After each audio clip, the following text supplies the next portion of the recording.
In this video, we're going to look at taking the derivatives of trigonometric functions. Now, for quick reference, I've listed the 6 derivatives here at the top.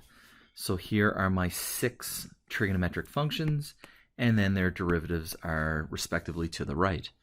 Now, one thing that I haven't done here is emphasize that the chain rule is always present, that this might be sine of an angle, and so then therefore when we take the derivative of that, it'll be cosine of the angle, and then we'll always need to take the derivative of the inside.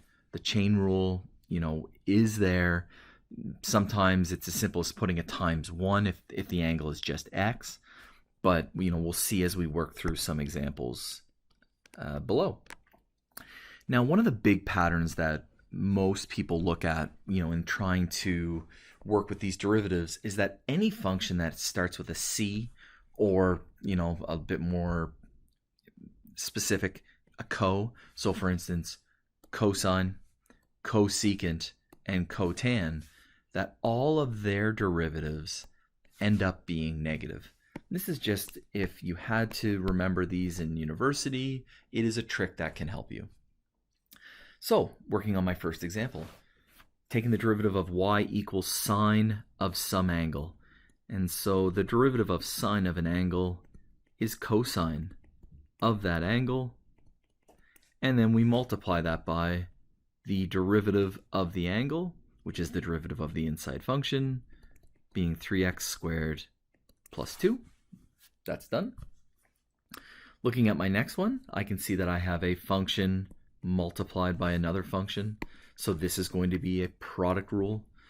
In taking the derivative, I take the derivative of the first function, which is 3x squared.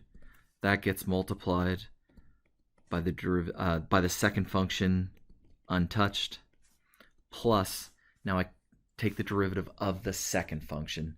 And so the derivative of secant of an angle is secant of that angle tan of that angle. And then we need to multiply that by the derivative of the angle, which is the inside function, that being 56x to the 6 using a power rule.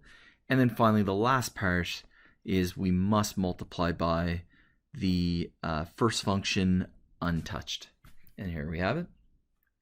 Looking at my next function here, we have a quotient of 2 functions.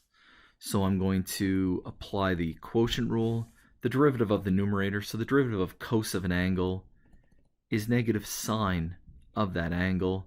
We then multiply by the derivative of the angle on the inside. The quotient rule then says multiply that by the denominator as is. We then subtract the derivative of the denominator. The derivative of tan of an angle is secant squared of that angle. We then multiply by 9, the derivative of the inside, and then the quotient rule says multiply that by the numerator, untouched, all over my denominator squared, which will be the tan of 9x all squared. Or if you did want to write this a little more concise, we can use this notation as well. Those are the same. And then that leads me into my last example for this video, which is taking the derivative of sine cubed of x.